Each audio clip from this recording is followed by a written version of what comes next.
Hey guys, tonight we begin with something a little darker. A time of sunburned skin, festering wounds, and bread so hard it could be used as a weapon. Forget the fantasy of buried treasure, eye patches, and parrots squawking on shoulders. You're about to find out what pirate life was really like, and spoiler, it involves more lice than loot and enough bad smells to sink your sense of optimism. Take a moment to like the video and subscribe, but only if you genuinely enjoy what I do here. And hey, let me know in the comments where you're tuning in from and what time it is for you. It's always fascinating to see who's joining us from around the world. Now dim the lights. Maybe turn on a fan for that soft background hum, and let's ease into tonight's journey together. You wake up to the stink of salt, sweat, and something that may once have been fruit. Your back sticks to the damp canvas of your hammock, if you can call a sagging strip of rough cloth slung between two timbers, a bed. The wood above you is beaded with humidity. A drip lands on your neck. You hope it's water. It's probably not. There's no rooster crowing, no warm sunlight through linen curtains. Just the dull groan of wood shifting above your head and the scratch of something small scuttling over your chest. You brush it off and hope it wasn't alive. Or worse, still hungry. You've slept in your clothes. Again, not because it's a habit, but because they're the only ones you have. Your shirt clings to your skin, crusted with days of sweat. And the wool is itchy, in ways that make you question your entire life trajectory. The air is thick with the smells of humanity and the sea-old urine, mildew, salted meat, tobacco, and a strange sourness you stopped trying to identify 3 voyages ago. It's a shared stench, democratic in its reach. Rank nose no, rank down here. Above deck, someone yells something incomprehensible. A boot stomps once, harder signal that it's time. You sit up, your spine crackling like an old rope under tension. Your neck protests, your knees ache. You're in your 20s, maybe early 30s, on land. You'd still be young. Here, you're creaking like a hatch in a storm. Around you, other men begin stirring. Some cough wet, deep sounds. Others curse softly or mumble half-dreams into their stained sleeves.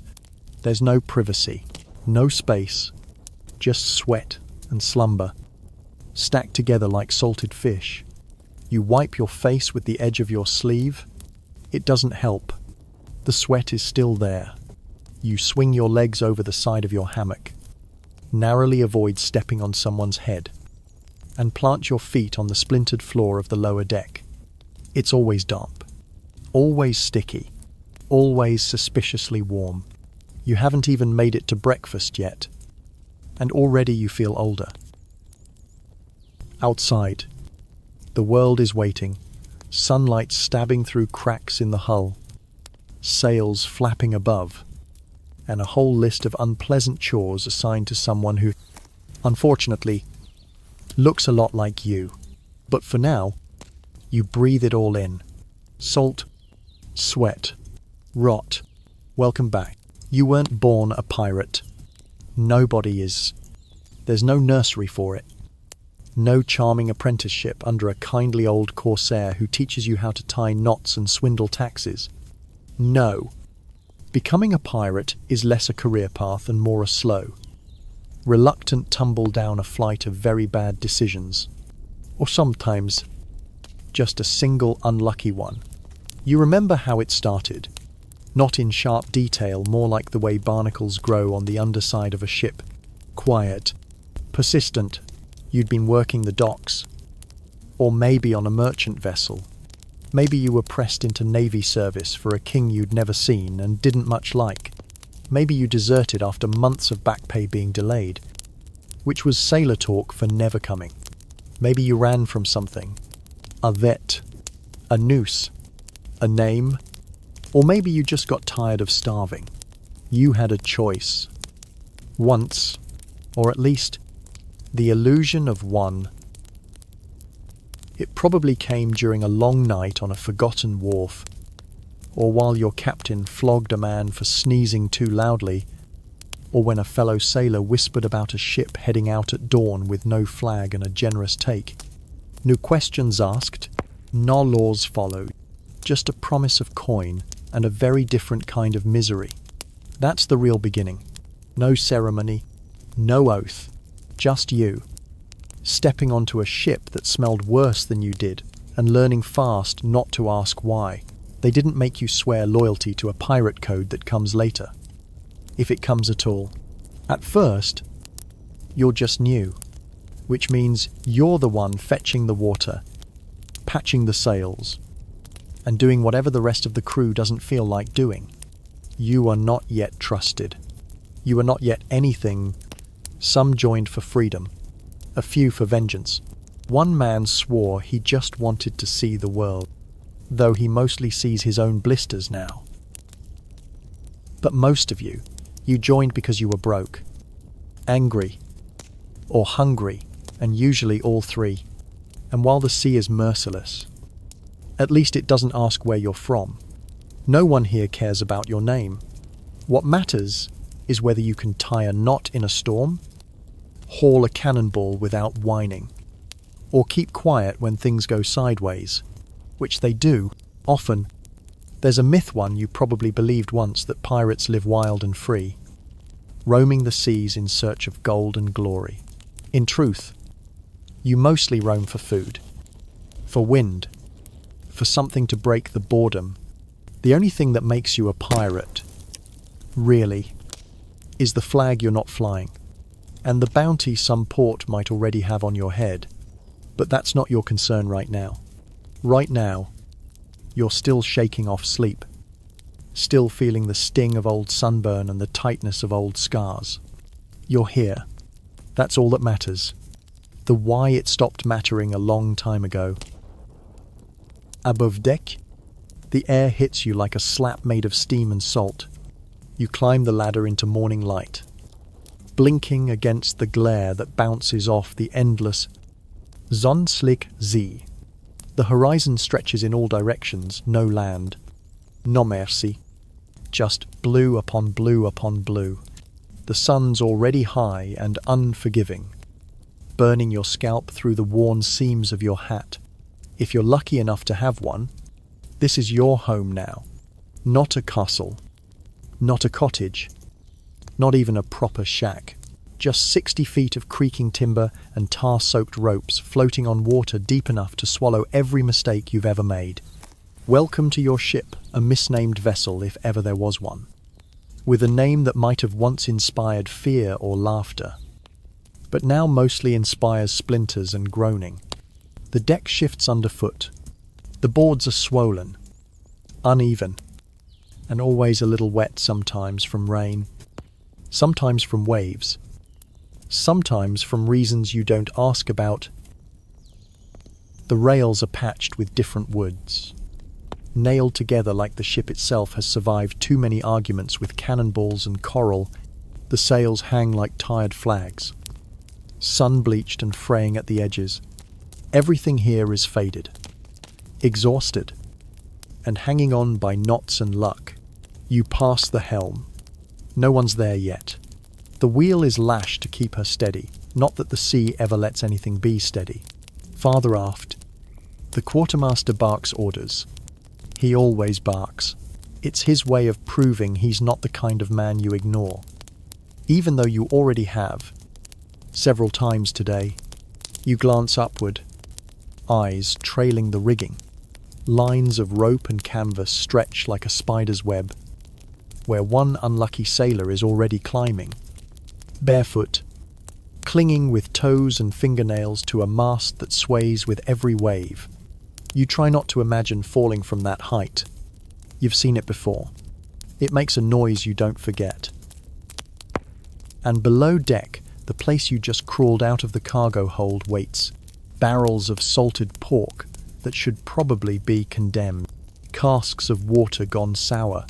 A pile of cannonballs stacked beside the powder room, where no one smokes. Not even the bold ones. The powder monkeys, young boys with jobs too dangerous and lives too short, scurry like ghosts between coils of rope and crates of questionable loot. Everything smells like it's fermenting. Probably because it is. This ship isn't a wonder of the world. It's not even particularly fast. But it floats most days. And that's more than can be said for a lot of ships in these waters. You've seen wrecks, jagged ribs of hulls sticking up from reefs. Half-eaten by salt and thyme, you've passed them in silence, while the lookout muttered a prayer under his breath. But despite it all, this floating wreck is yours. Every splinter, every groan, every soaked rope and rusting nail. She holds you. She hasn't drowned you. Not yet. And out here, that counts for something, the day starts before the sun finishes rising. Not because pirates are disciplined, but because the ship is always a little broken, and someone has to keep it from turning into driftwood. That someone is often you. There's no bell to mark the shift. No rooster to crow, just the sound of the bosun's voice, already hoarse from too many years of yelling, slicing through the morning air. Up, deck scrubbed before you see your breakfast. You shuffle toward the mop like it owes you money. The mop looks back, equally unimpressed. It's not even really a mop, more of a stick with a shredded rag tied to the end. Stiff with yesterday's seawater. You grab a bucket. It's filled with water that's probably more salt than liquid and stings every cut on your hands, including the ones you didn't know you had. Scrubbing the deck isn't a metaphor out here. It's literal, and it's daily. You drop to your knees, because that's the only way to get at the grit packed into the wood grain, and you begin to scrub. There's tar here, fish scales, someone's dried vomit from the night before, and the distinct residue of a rat that met a bad end near the helm. The boards groan under your weight. So do your knees. Every motion tugs at your shoulders, your back, the knots in your calves. You once imagined pirate life was all storming ships and shouting orders. Instead, it's this labor, so repetitive your mind starts to drift. You think about coconuts, or cheese, or the last real bed you slept in. It's been years, maybe longer. Above you, someone drops a coil of rope from the rigging. It lands beside you with a thud that shakes your bones. You don't flinch anymore. Just nod to the sailor, a toothless man with skin like baked leather, and keep scrubbing. The sun is rising now, and already the sweat starts to bead behind your ears. The deck is hot. The water in your bucket is hotter. You stink. But so does everyone else. Nobody notices anymore. Around you, the ship stirs. Men pull down sails. Oil hinges. Sharp and bladis. There's a rhythm to it, clumsy. Noisy. Somehow effective. Someone drops a cannonball on their foot and swears with creative profanity. Another trims a sail with a knife he probably stole. You catch glimpses of the cook, hunched over a fire in a box barely big enough to stand in, preparing something you'll regret eating before you've even swallowed it. Your hands are pruned. Your shirt clings, and your stomach growls. You don't stop scrubbing, because on this ship, breakfast comes after the deck shines, or at least stops smelling like the backside of a diseased goat. You wring out the rag. It's stained, frayed, and about as useful as a promise from a captain in port. But it's yours, and if you don't clean, someone else gets whipped. Possibly you. Possibly the cook, possibly the poor fellow who slept through roll call and is currently being shouted at by 3 different officers. You look at your reflection in the wet planks blurry, tired, already sunburnt, and keep scrubbing. This is pirate life, and it's barely 7 a.m. There's a special kind of betrayal in the way your shirt clings to you. It's wool scratchy, unwashed, and stiff in places where past sweat has turned to salt-crusted armor. Someone, somewhere, decided this was an acceptable fabric for a tropical climate. That someone, you assume, never set foot south of Bristol. The heat rises like a slow exhale from the sea, wrapping your body in a wet blanket of humidity. And under that, the shirt itches. Constantly, you scratch without thinking, dragging dirty fingernails down your ribs. The relief lasts exactly 1 second. Then it returns, double. You want to rip the whole thing off. But rules are rules.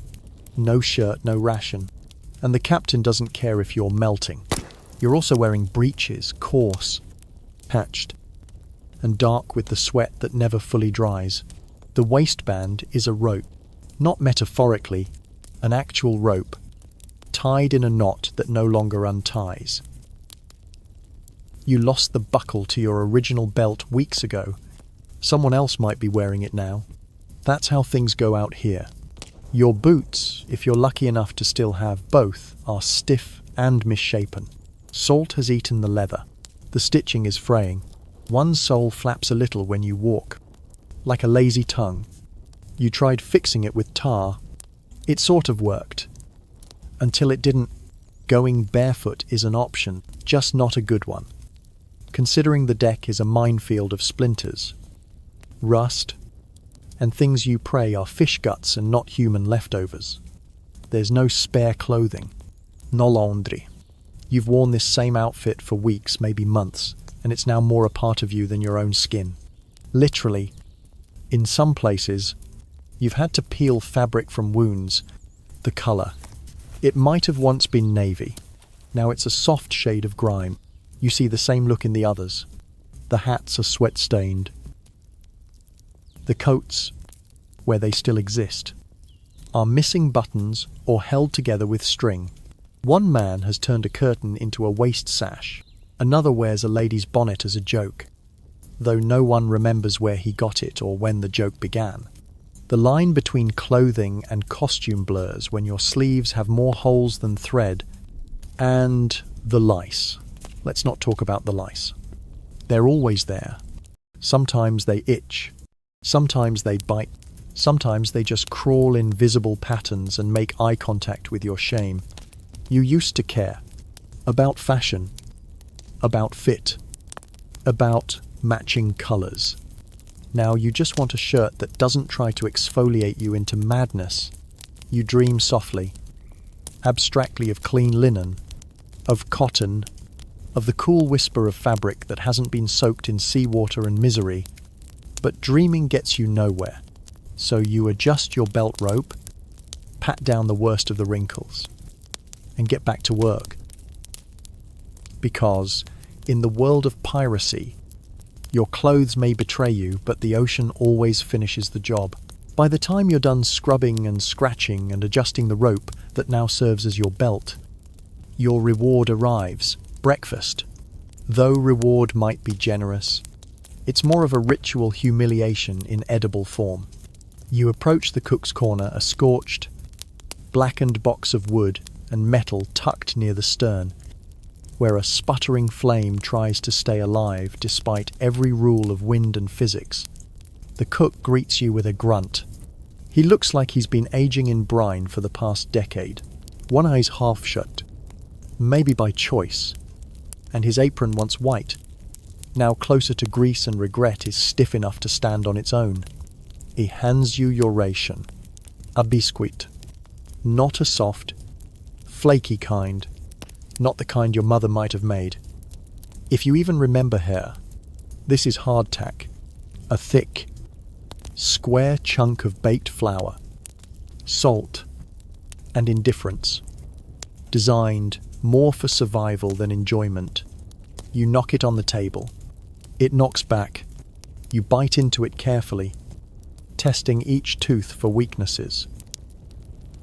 If your molars survive this meal, it's considered a win.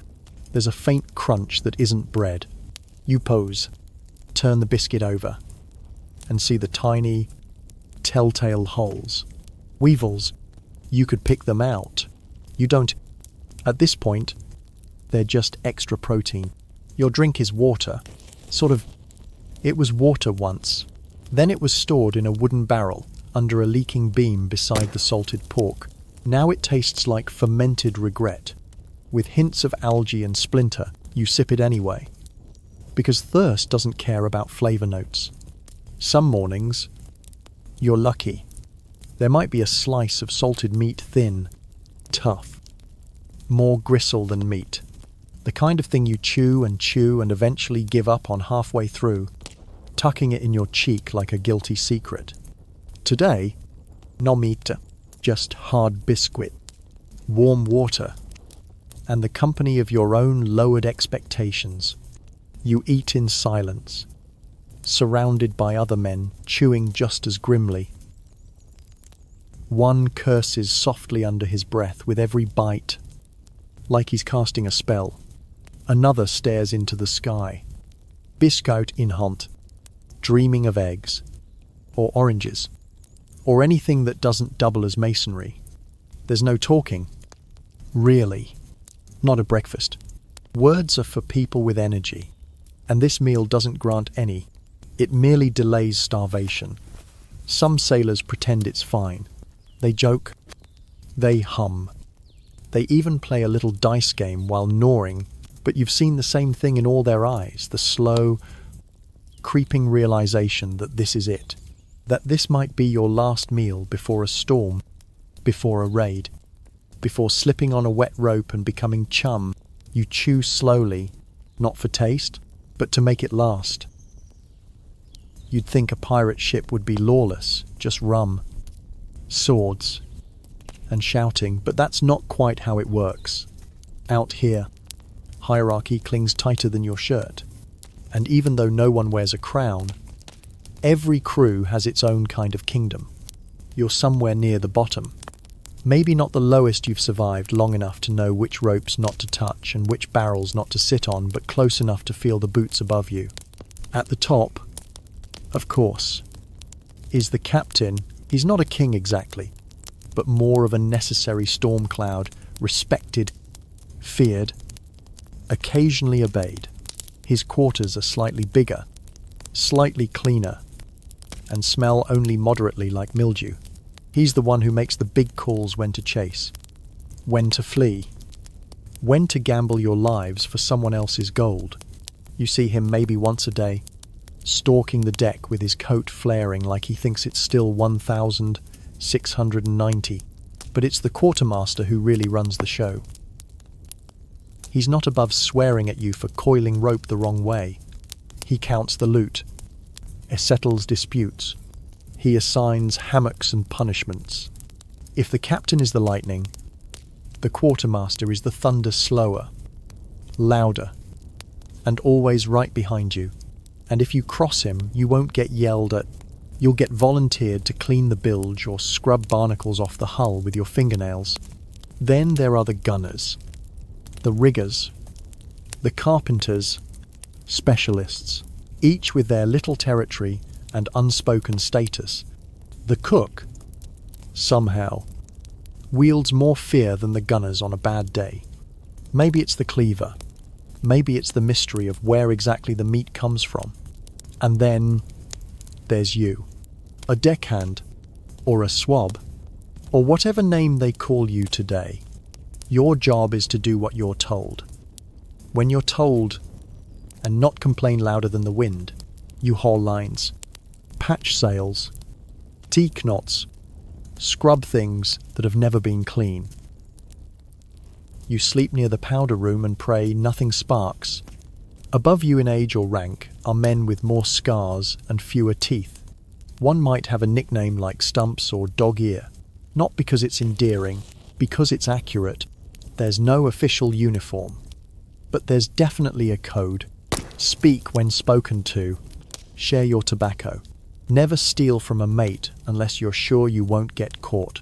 Don't cheat at dice. Don't lose the captain's compass. And never, under any circumstances, touch the last barrel of rum without permission. But here's the odd part. It's still better than the Navy. In the Navy, you'd be flogged for looking the wrong direction during prayers. On a pirate ship, you might get slapped, maybe mocked, but rarely punished without some kind of weirdly democratic process. Strange. Butte true pirate crews vote on where to go, who to rob, even whether to replace the captain. That vote, you get one, just like everyone else. Which makes you smile. Bitterly. You're still covered in fleas, still starving, still working until your back screams. But out here, at least, your voice counts, even if it's mostly used to say, I. So yes, you technically get a vote. That's the bit they always leave out in the stories. The strange little fact that pirate ships might have been the most democratic workplaces on the ocean. Captains aren't born, they're chosen. And if they get too greedy, too drunk, or too fond of the whip, they can be voted off the plank, sometimes metaphorically, sometimes not. But don't get carried away. Just because you have a voice doesn't mean anyone's listening. It's like shouting into the wind, technically allowed, but not especially effective unless you've earned a bit of weight behind your words. There's a code, though no one can quite remember who wrote it. It's not written on parchment, not hanging in gold letters above the captain's desk. It lives in nods, curses, and long, grim stares. Don't steal from the crew. Don't lie about the loot. Share what you plunder. And don't stab someone in the back, at least not without giving them a chance to draw their blade first. The quartermaster keeps the books, not books. Exactly a scrap of hide, notched with names and shares. It tells you how much you'll get after a haul. Assuming there's anything left to divide, officers get more, deckhands get less. The injured get compensation if they lose a limb. They get a bonus, which is nice. In theory, in practice, it means someone once tried to accidentally shoot his own toe to avoid scrubbing duty. The loot isn't what you'd think. Gold is rare. Silver, too. Most of the time, you're raiding merchant ships full of mundane cargo barrels of indigo, sacks of spices, bolts of damp cloth, crates of pewter spoons. Occasionally something valuable turns up: a necklace hidden in a boot, a locket with initials you don't recognize. Those get tallied, inspected, and sometimes lost on the way to division. There are meetings, too, assemblies. They call them. Everyone on deck. The captain lays out the plan. The quartermaster counts the rum. The gunner complains about the powder. You and the others stand in the sun, itching, trying not to fall asleep. If there's a decision to make, the crew votes by show of hands, a rare moment when everyone pretends their opinion matters equally. It's all very civilized, except for the part where half the men are still holding knives, and when a fight breaks out, which it often does over ration, insults, or who cheated at dice. It doesn't always end with blood. Sometimes the quartermaster orders a duel, a short one, first blood only. Unless tempers run high, then it's to the death, and everyone watches in silence, chewing hardtack like it's theatre. This is pirate governance. Messy, loud, somehow still functioning. You get a say. Sure, just don't confuse that with control, because while votes are cast and codes are cited, you're still scrubbing the same planks, sleeping in the same damp corner, and chewing the same weevil bread. Still, it's better than being flogged for sneezing. You'll take your democracy with a side of lice. Once breakfast is over and the shouting dies down, the real work begins, or rather, continues, because on a pirate ship, there is no off switch, no lunch breaks, no weekend, just a long, slow rotation of labor in the same direction as the wind forward, then more forward, until the sails rot or someone dies. Today, you're assigned to the sails. Canvas is heavier than it looks, especially when wet, especially when torn. especially when the last guy who stitched it was missing 2 fingers and had a drinking problem.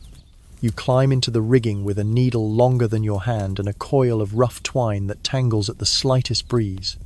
Your fingers are already bleeding before you start.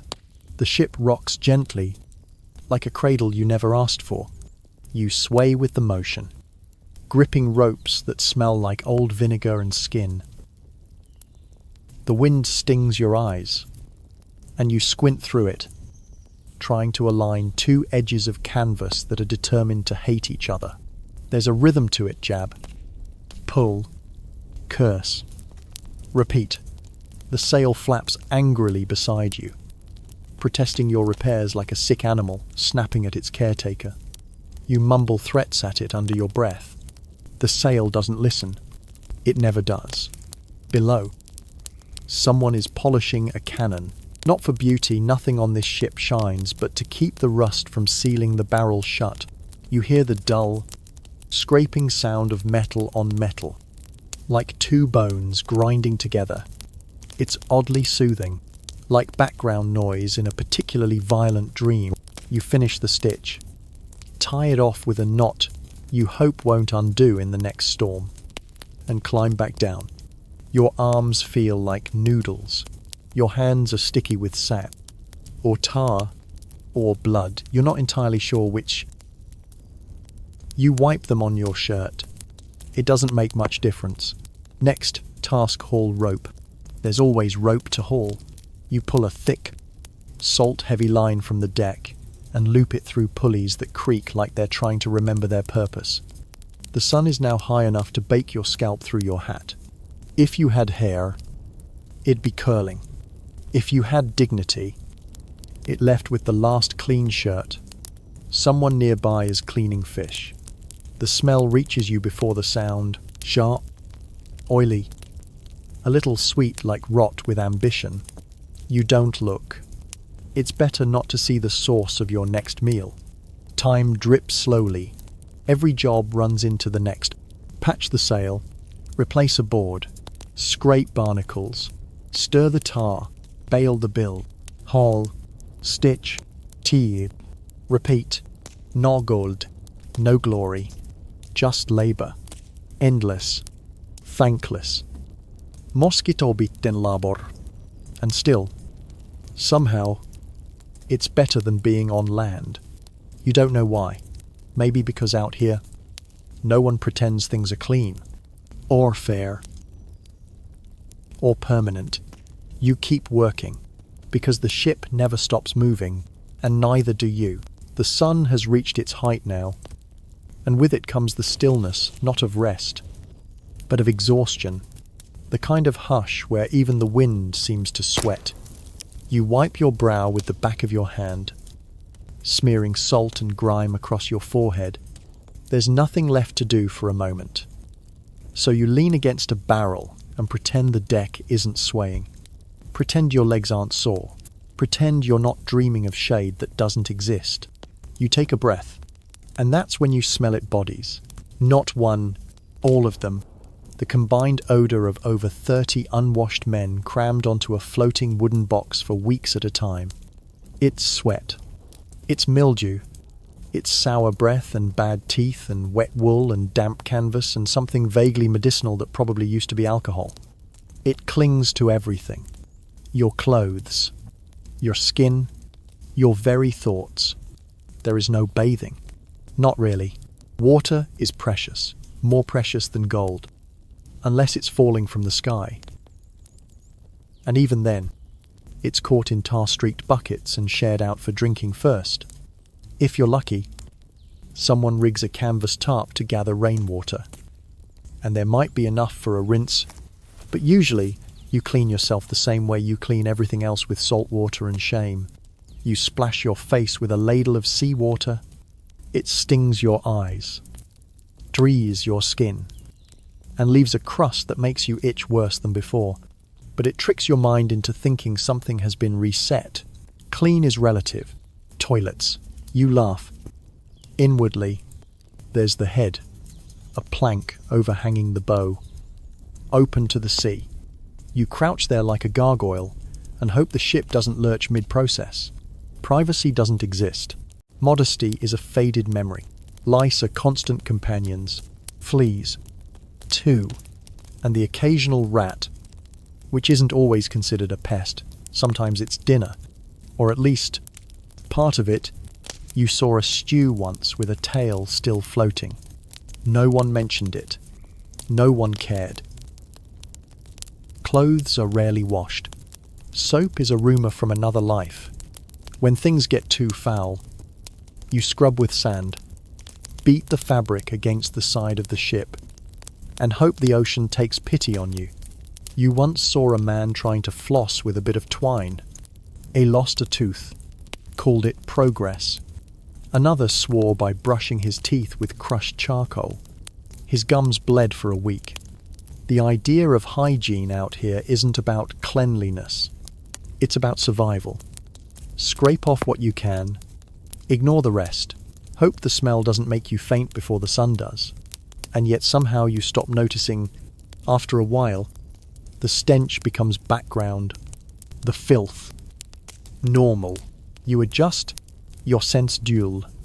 And when the occasional breeze carries a hint of citrus from a distant cargo hold, your body jolts a strange reminder that once, somewhere, there were oranges. You go back to work. Still dirty. Still breathing. Still alive. Somewhere in the lull between labor and sleep, you find a moment to sit, not rest. Exactly. But sit. A crude stool. A coil of rope. A slat of wood warm from the sun. Your back cracks like an old hull. And you exhale through your teeth. It isn't peace. It's simply less discomfort than before. A crewmate nearby is patching the heel of his boot with a fishbone and bits of sailcloth. It won't last. Nothing ever does. Another man picks at his shirt, muttering at invisible pests. You pretend not to listen. On this ship, you learn to give each other the illusion of privacy. It's a kindness or a survival tactic. You glance down at your clothes, if they can still be called that. Your shirt, once linen, now closer to gauze, stiff with sweat, salt, and tar.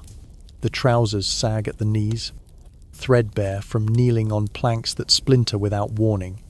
Your boots, second-hand from a man who no longer needed them, pinch your toes on one side and gape open on the other. You stuff a scrap of wool inside to fill the gap. It helps a little. You wear a sash, not for flair, for pockets. Your knife, flint, a bent spoon, a coin or two. Most pirates don't strut in gleaming coats or feathered hats. Those are luxuries, taken from captured captains or wishful paintings. Real pirates dress for function, layers for sunburn, belts for tools, scarves to keep sweat out of eyes. Anything more is likely to get stolen in your sleep. Your gear is simple. A built knife, rusting slightly but sharp enough. A tinderbox, missing its lid. Maybe a pistol, if you're lucky. And if it hasn't misfired recently, you don't carry much. No one does. Possessions are heavy. And on a ship, weight is the enemy. Loot, when you have it, goes to the common stash. You've held pearls in your hands before. Watched them roll across a deck, slick with blood, but you never kept them. They vanish, like most things here, into the quartermaster's chest or someone else's pocket. Your share comes later. In theory, you've seen a few exotic things. Though, a silver snuff box shaped like a fish, a ring too small for any pirate hand, a porcelain teacup from China, cracked but whole. These treasures pass through your life like dreams, strange, beautiful, and always brief. Even your hammock isn't yours. It hangs in the corner of the hold, shared between shifts. When your watch is up, someone else takes it. If they drool, so be it. If they smell worse than you, unlikely. But possible you suffer it in silence. You sit there, now, on your bit of rope, and watch the sky fade from brutal blue to something softer. You tug at your shirt collar. It doesn't help. You scratch. You sigh. You've never been rich. You've rarely been clean. But for this one moment, your hands are still. The ship is steady, and no one is shouting your name. You savor it. The heat eventually fades, just a little, as the sun begins its slow descent behind a curtain of clouds. You feel the change before you see it. The air grows heavier, the wind shifts direction, and a distant creak in the rigging reminds you that evening is coming. Not rest. Exactly. Just the next part of the day. Dinner arrives in a battered tin pot. You don't ask what's in it. No one does. It's a kind of stew. If you're feeling generous. Dried peas. Maybe. Salt pork. Certainly. Or what's left of it after weeks at sea. The meat is more gristle than flesh. But it floats. And that counts for something. You dip your wooden spoon, the same one you've used for weeks. Rinsed in salt water when lucky, and scoop a bite. It's hot. Too hot. You burn your tongue slightly. Say nothing. And keep eating. Hunger dulls complaints. Around you, the others eat with the same mechanical rhythm. No one talks much at meals. It's not a sacred time. Just a shared necessity. You watch a man pick a weevil off a biscuit and flick it overboard. Another one doesn't bother. Protein is protein. After all, you've heard of delicacies. In passing, oranges, cheese, real bread, baked in an oven, warm and soft. But here, food is a matter of how many more bites until I can sleep. You miss even bad tavern food, the kind that gives you gas but not dysentery. Out here, the line is thinner. Sometimes, if the cook is in a good mood or has been threatened, he adds a dash of spice-pilfered nutmeg. Perhaps, or something he swears came from the East Indies. It doesn't help. The salt overpowers everything, even your memories. Once, during a brief stint ashore, you traded your belt buckle for a wedge of cheese. Real cheese. You ate it in 3 bites and cried. Privately, behind a stack of barrels. You tell no one about this. After dinner, you rinse your bowl with seawater, shake it dry, and tuck it under your hammock. It's safer that way. Things disappear otherwise. Even things no one wants. The light is fading now, and with it, a kind of softening settles over the ship. The shadows stretch longer across the deck. The wind whistles gently through the sails. Someone hums a tune, tuneless and low, but oddly soothing. You check your small satchel. A button, a flint, a length of string, nothing of value to anyone else. But it's yours, as close to home as you get on this drifting coffin. You stretch. Your bones pop like knuckles. A rat scurries across the deck. You don't flinch. You're used to them. Some even name theirs. Out of boredom or loneliness. You once shared your hardtack with one. It bit you. You haven't shared since. And then the night tasks begin. Lantern lee. Sails trimmed. Ropes checked. The same routine. Repeated until your hands could do it in sleep. You're tired, but sleep will have to wait. The ship moves on. The stars are out now, faint and scattered like crumbs on a dark cloth. The moon is only a sliver tonight, just enough to see your boots or someone else's boots if they're about to trip you. You walk carefully. Everything creaks at night, and you've learned not to trust a quiet deck. Your shift tonight is the midnight watch. That means standing at the rail for hours, staring into black water, looking for shapes that shouldn't be there. Sails, shadows, wakes where none should be. Most nights, there's nothing, just sea and sky and your own thoughts, which are often the worst part. You wrap a scarf around your neck, not for warmth, but to keep the wind from scraping your throat raw. The air smells different at night.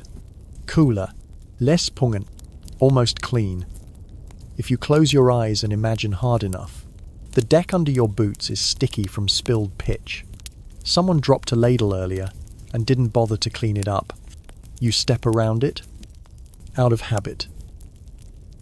There are no janitors on this ship, just you and everyone else who's equally uninterested in doing more work than absolutely necessary. You take your place at the bow and grip the cold rail. The wood is damp, worn smooth from hundreds of hands before yours.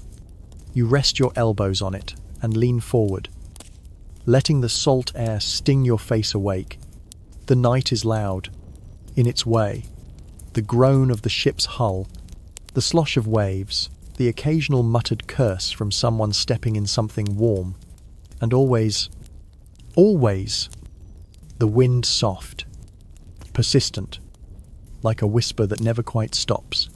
Some men sing during their watch, sea shanties, old ballads, bits of hymns they half remember from childhood.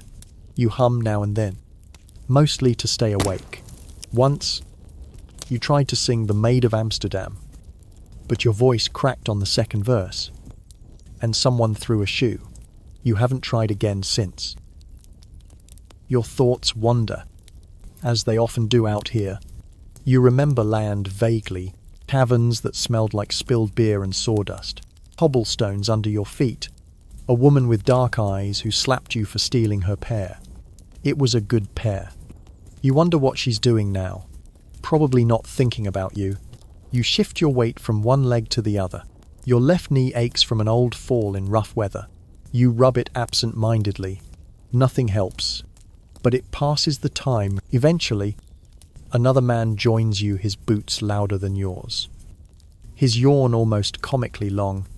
He nods at you, says nothing. That's enough. You both stand there in silence, watching nothing happen. It's oddly comforting. This is what most of pirate life is. Not plundering, not chasing, not hiding, just waiting for wind, for ships, for orders, for change, for morning. Dawn creeps up on you like a lazy thief, not sudden, not bold, just slow and grey and damp. The kind of dawn that doesn't feel like a reward, just another start. The sky fades from ink to ash, and then to the palest blue, like old laundry left too long in the sun. You're still at the rail, your eyes dry and sore from staring into darkness. You didn't fall asleep. Exactly. But you also don't remember much of the last hour. Time bends strangely on night watch, part trance, part endurance test, part meditation on why you didn't stay a farmer. The bell rings, a dull clang from the mainmast change of watch. Your replacement stumbles over, hair sticking out like straw, shirt buttoned wrong. He grunts something. You grunt back. The exchange is complete. You walk toward the galley hatch, your legs stiff from standing, your hands cold despite the tropical air. It's always colder before the sun fully rises. And somehow damper. Everything feels slightly mouldy. Your shirt, your boots, your thoughts. Below deck, it's still dark. A few lanterns burn low, their light casting long shadows that dance across the beams like tired ghosts. The smell is exactly what you expect. Sweat, wood, oil, smoke, something faintly fungal. You pass a row of hammocks, swaying gently with the ship's movement. Some are occupied, some are empty. One has collapsed entirely, the ropes gnawed clean through either by rats or sheer despair. You step over it and find your spot. Your hammock is damp? Of course it is. It always is. You settle in anyway, curling your sore body into the sagging canvas like a half-folded letter. It cradles you uncomfortably, a hug from someone who doesn't like you much. Sleep doesn't come easily. Your body is tired, But your brain is busy. It replays the night's silence, the waves, the creak of timber that sounded too much like a whisper. You think about what's for breakfast. Probably hardtack, maybe salted fish, or both mashed together. If the cook is feeling cruel, you scratch your ankle. Something bit you, probably a flea. You've named one of them Gerald. You suspect he has descendants. Eventually, your mind drifts. You think about land, about the last time you stood still and didn't sway slightly, about boots on dry earth, about a tree, a real one, with leaves and bark and no ropes hanging from it. You dream, lightly, of taverns and tall mugs and warm bread, of a bath, of a bed, of silence that isn't broken by someone snoring like a drowning ox. But just before you fall asleep, something shifts. A thud on the deck, a shout, then two, the sound of boots running. You sigh, already knowing what this means. Your shift just ended, but your day is about to begin again. You swing your legs over the side of the hammock, groaning as your feet hit the planks. Still warm from your body, but damp from the air. There's always a little pool of moisture underfoot, condensation, sweat, or something more mysterious. You stop asking question long ago. The shouting above hasn't turned to panic, so that's good. Probably just another argument over rum or cards or who stole whose spoon.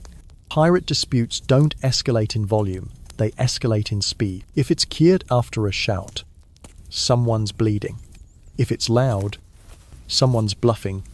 You haul yourself upright and start toward the deck, ducking under low beams and swinging hammocks.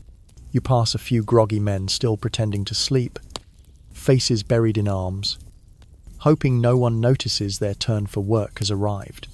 Up top, the sky has shaken off its grey shawl and begun to blush with early orange. The sails are snapping in a lively breeze, and the crew is stirring like a kicked nest. It's a flurry of tired bodies and cursing. Someone lost a boot. Someone else is missing a tooth, possibly related. And there, near the mast, is the reason for the noise. A ship. It's not close. Not yet. But it's visible on the horizon, a smear of white against the blue. Hull low in the water. Sails full. Could be a merchant. Could be a navy frigate. Could be nothing at all. But it's enough to stir the pot. You feel a ripple move through the crew, not excitement. Exactly. But the prickling energy of possibility. The quartermaster starts barking orders. The sails are trimmed. Cannon checked. Powder counted. You're assigned to the mainsail today, which is both exhausting and boring. An ideal pirate combination. You climb the rigging, hands slipping on old rope, body aching from sleep that barely happened. The breeze is stronger up here, laced with salt and hints of sun-dried wood. You glance down at the deck below, a mess of motion and grumbling men. From this height, you can see it better, the other ship. Still distant, but growing. You wonder if they see you. A speck in the sky, dangling from a mast. Watching. You hope not. You hope it's a slow merchant. Rich with cargo. Poor in cannons. But hopes are dangerous out here. As you work the sail, knotting and untying with fingers stiff from salt, you catch snatches of conversation drifting up. She's low in the water, heavy with goods. Or guns. If it's a navy ship, we're bugger. Shut up and haul. The sun is higher now. Its light slicing across the deck like a knife. Sweat stings. Your eyes. Your back aches. And your stomach grumbles a warning that breakfast, whatever it is, won't be worth chewing. Another day. Another maybe. Another ship that might be your future or your end. But for now, you pull the ropes and watch the horizon. The sun climbs higher, and with it, the tension, You're back on the deck now, hands red from the rope, sweat slick beneath your shirt. The air is thicker, not hot, exactly just close, like it's pressing in from all sides. You swallow and taste salt, old wood, and something vaguely metallic. Blood. Maybe. Your lips cracked again. The distant ship still lingers on the horizon, taunting you. It's not coming closer, but it's not drifting away either, just hovering, like it knows you're watching, like it enjoys the power of being ambiguous. You squint. Is that a flag? Or just a trick of the light? There's a saying among pirates, when in doubt, prepare to be disappointed. You brace yourself. The captain, or at least the man you call captain this month, steps forward. He has that look in his eye again. The one that says he's either about to make a speech or throw something overboard. You hope for the former, but suspect the latter. He scans the crew, then the horizon. Grunts. Hold course. He mutters, and just like that, the anticipation leaks out of the deck, like air from a punctured barrel. Shoulders sag. Someone spits. Someone else curses under their breath. Back to routine. Back to nothing. You don't know if you're relieved or bored. Possibly both. Breakfast, such as it is, finally arrives. A wedge of hardtack that could double as roof tile. You crack it on the rail to check for maggots, only 2. That's manageable. You chew slowly, mostly to pass the time. It tastes like dust and regret. You sit with your back against a barrel, watching as one of the younger crewmates tries to tie a knot and fails miserably. He's too green, too hopeful. Still thinks this life will make him a legend. He's been here 3 weeks and already has scurvy around the gums. You don't tell him. Beside you, a crewmate with a limp is whittling something. A toothpick, perhaps, or a tiny harpoon. You don't ask. There's a kind of silent agreement aboard: don't pry, don't borrow, don't laugh unless you mean it. Keeps things peaceful. The ship creaks and groans around you, always reminding you it's alive in its own way, tired, splintered, but still moving. Like you scratch the back of your neck. A sun blister popped earlier. Now it itches. You wonder briefly if you still have hair, or just a burnt tangle held together by grease and despair. The sails flap. Lazily now. The breeze softens. The sea flattens into that glassy blue that's almost pretty until you remember it means heat, stillness, and usually boredom. The other ship fades, swallowed by haze or cowardice, maybe both. And with that, you know this will not be a day of action. It will be a day of waiting. Again, time slows down, not dramatically, just enough that each minute feels like it's wearing soggy boots. The sun is overhead now, burning through your shirt like it's made of parchment. Your back is slick with sweat, your chest sticky. You stopped trying to stay dry weeks ago. There's no shade. Not really. The sails cast narrow shadows, but they shift constantly, like they're teasing you. You lean against a barrel that smells faintly of old brine and spilled vinegar and close your eyes, not to sleep, just to pretend you're somewhere else. Somewhere still. The ship rocks in small, lazy rhythms, the kind of motion that would lull you if it weren't paired with the creaking wood and sudden bursts of shouted orders. It's the symphony of tedium, someone hammering nails, another coiling rope, a wheeze from a man too old for this line of work, and above it all, the gulls laughing, always laughing. Your next task arrives, not by command, but by proximity. Someone drops a bucket of pitch and looks at you. That's all it takes. You're now the assistant caulker, unpaid, unwanted, and unqualified. You take the bucket and kneel near the hull, the sun now glaring directly into your eyes. The pitch smells like burnt rubber and tarred death. It's warm, thankfully, so it spreads more easily. Still, it sticks to everything: fingers, clothes, dreams. You smear it along the seam between two warped planks, hoping to keep the water out, or at least slow it down. A bead of sweat falls from your nose into the bucket. You watch it vanish beneath the black surface. There's probably poetry in that. You don't care. Behind you, someone starts telling a story about a monkey that once stole a pistol in Cartagena. The details are unclear, and the punchline is disappointing. But it passes 5 minutes. You nod politely. He doesn't notice. You pause to scratch your leg a bite from something you've never seen, but now carry around like a souvenir. You have several. They form a sort of map across your limbs, a cartography of discomfort. The pitch job continues. Slowly. Eventually, you wipe your hands on a rag that only makes them stickier and stand up. Your knees crack. Loudly. You wince. Someone laughs. You glance around.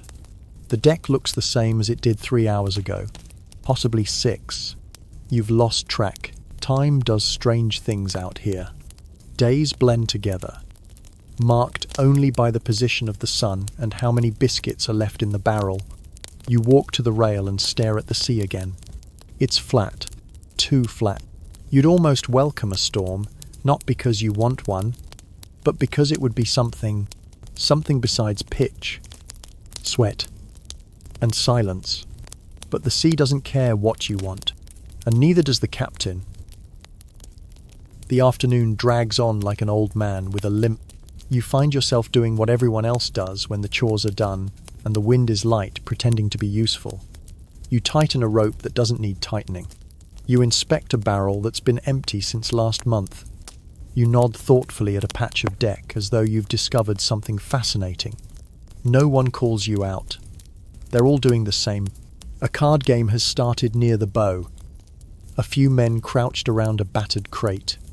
The cards are soft from grease and humidity, and 2 of them are torn. No one minds.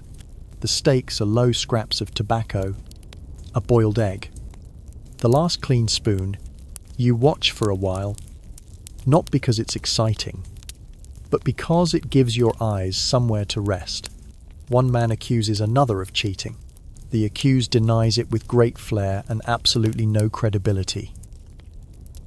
There's a brief scuffle. A coin vanishes, and the game resumes. Peace. Pirate style. You wander toward the cook's corner. It's not really a galley. Just a blackened iron pot suspended over coals and a heap of supplies that could probably walk away on their own. Today's offering is salted pork stew, which sounds more promising than it is. The pork is mostly fat, the stew is mostly water, and the whole thing smells like a leather boot soaked in broth. You take your bowl and don't complain. You sit with your back to the mast, letting the bowl rest in your lap. It's hot enough to burn your thighs, but you're oddly grateful. It's the first sensation you've had today that wasn't sticky or itchy. You chew slowly, carefully. The pork is tough, the broth greasy, the spoon suspiciously splintery. You find a bone. You don't ask what animal it's from. Overhead, the sails flap half-heartedly in a breeze that can't decide what it wants. The clouds look like stretched wool, thick and motionless. You take a moment to remember what rain feels like. You take a drizzle. Even a drizzle would be divine. Someone nearby starts singing a hymn badly. It's not for religion. Not out here. It's a memory, a rhythm, a lullaby to fill the long hours. You hum along, not knowing the words, but letting the sound anchor you to the present moment. A fly lands on your stew. You flick it away. It returns. You give up. After eating, you clean your bowl with a rag that's only slightly dirtier than the bowl itself. Then you tuck it back into your satchel, a personal space where spoons and secrets live together. There's no bell to tell you what time it is. Just the heat and the angle of the sun. Your shirt clings to your back. Your scalp itches. Your legs ache from sitting. You rise slowly, dusting crumbs from your lap. It's time to pretend to be useful again. The light begins to change, not enough to call it evening, but just enough to suggest that the sun is thinking about it. The shadows are a bit longer now, the heat a little less aggressive, and the sky carries that faint golden tint that feels almost like mercy. You're back near the stern, coiling rope in slow loops, not because it needs it, but because it gives your hands something to do. Every now and then you stop to stare at the frayed end. Considering how long before it snaps entirely, you have that in common. Nearby, two men argue over whose turn it is to patch the sail. One insists it was his turn yesterday. The other insists yesterday doesn't count because it rained. It didn't. You say nothing. The argument ends when neither wants the needle. The sail remains untouched. The carpenter passes by with a crate of nails and a face that suggests he's thinking about retiring. You'd ask what a pirate retires into. But that assumes he lives long enough. Most don't. The crew settles into their own late-day rhythms. Some sharpen knives. Some mend shirts. Some just stare at the horizon like it might blink. One man sits carving a tiny model of the ship out of driftwood. It's surprisingly detailed, even includes the ratline knots. You wonder if he's planning to escape into it. The scent of pitch still clings to your fingers, joined now by rope fibre and pork grease. You wipe your hands on your trousers and feel the residue settle into the fabric like it's found a new home. Above, the sails catch a stronger gust. The ship leans ever so slightly. The ropes groan. The wood creaks. It's not dramatic, not dangerous, just a reminder that you're not standing on something solid. You never are. A gull passes overhead, then another. That usually means land is somewhere nearby. Not close, just present, like a whisper of a possibility. You don't get excited. Gulls follow floating things, not dreams. One of the younger crewmates asks you if you think there'll be port soon. You shrug. Maybe. Maybe not. Hope is like salt out here. It stings more than it helps. You take a moment to lean against the rail. Arms folded. Eyes half closed. You imagine what it might be like to walk through a quiet alley in Nassau. To hear your own footsteps on dry stone. To drink something that wasn't made in a barrel with questionable origins. To sleep in a bed with 4 legs and no swinging. You exhale slowly. Then open your eyes. The sea is still there. The sky, still wide. The crew, still loud. And the day, still not over. There's a bell ringing. Time for your next assignment, whatever that may be. The bell doesn't signal danger, just rotation.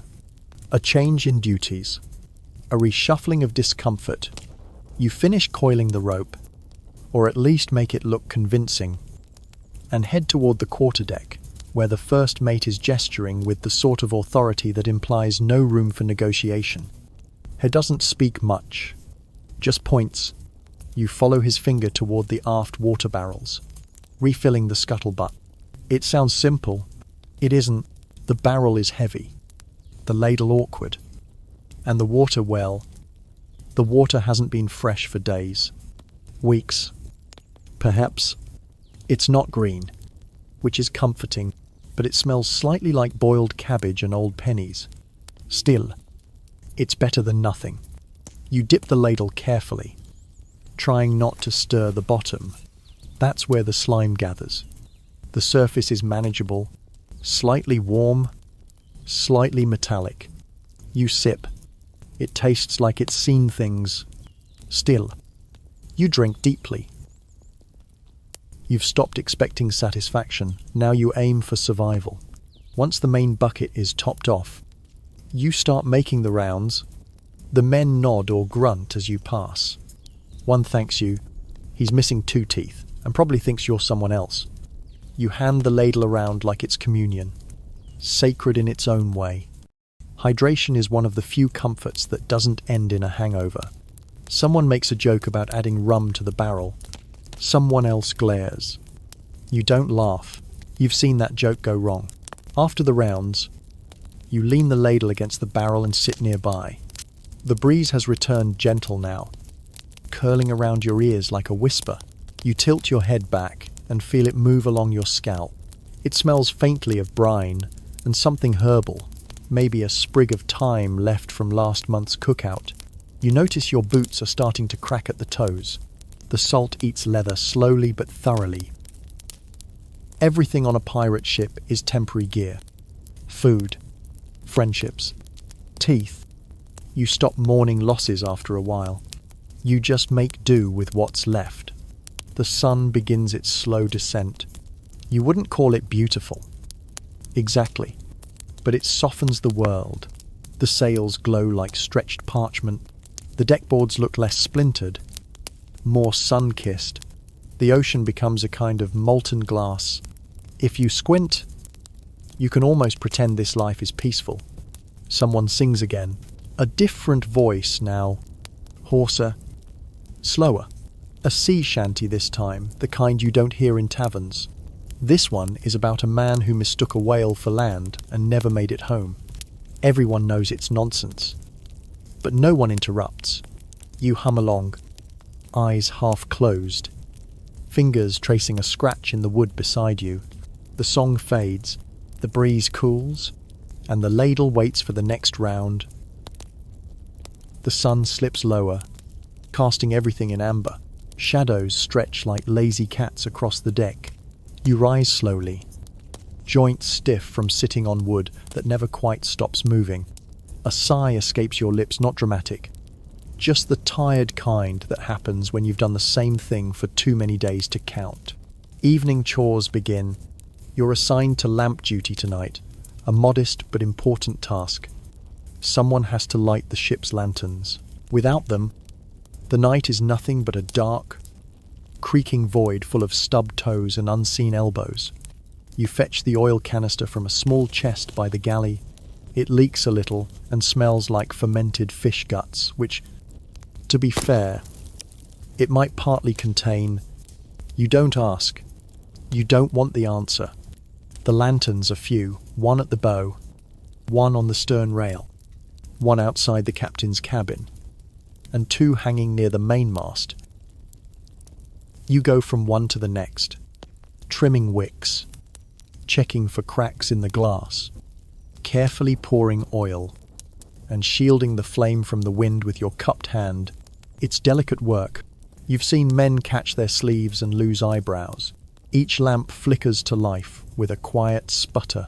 It casts a modest circle of light, barely enough to read by, certainly not enough to comfort anyone. But that's not the point. The lamps exist to remind the ship that it is, in fact, still here, a small, glowing defiance against the vastness of sea and sky. You finish the last one. Wipe your hands on your trousers and lean against the mast. Night is coming. The stars emerge. Shy at first. Just a few freckles on a deepening blue. Then more. Then more. Soon the entire sky is salted with them. Like spilled sugar on dark velvet.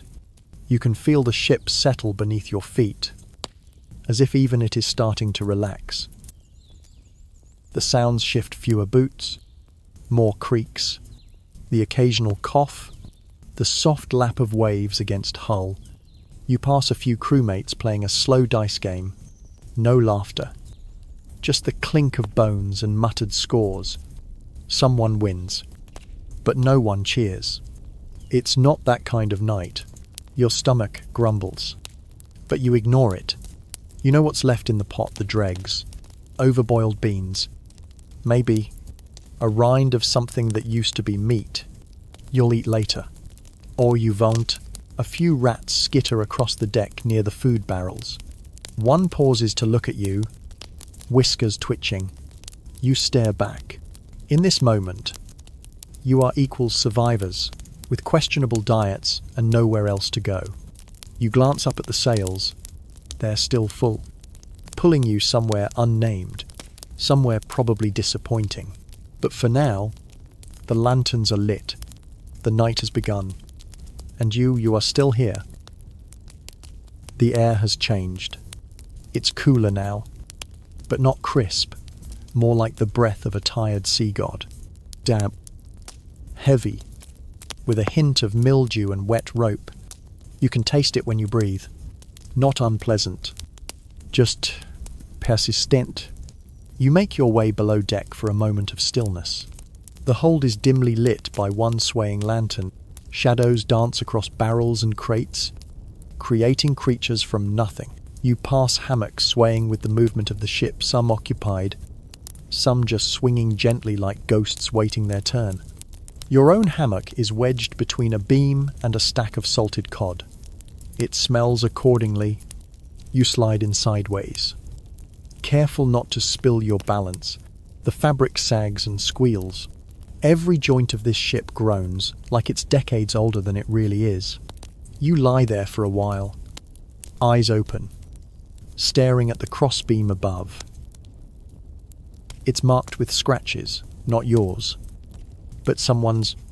Tally marks boredom carvings, a name, perhaps, too faded to tell, but someone else stared at this same ceiling once, wondering how many more nights they had left.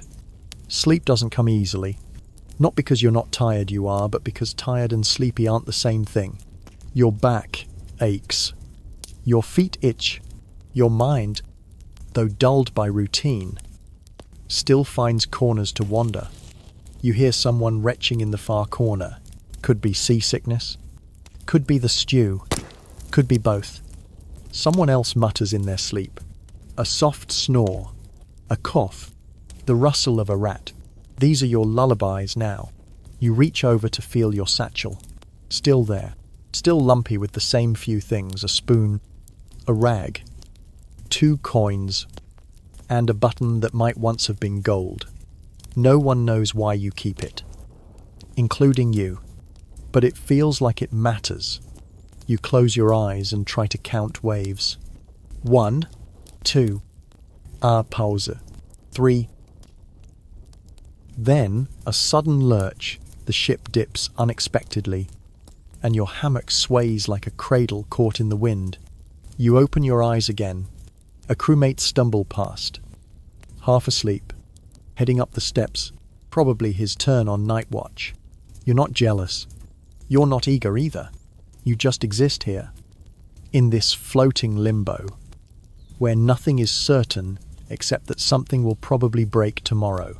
Eventually, your muscles relax, your arms go slack, your breathing slows.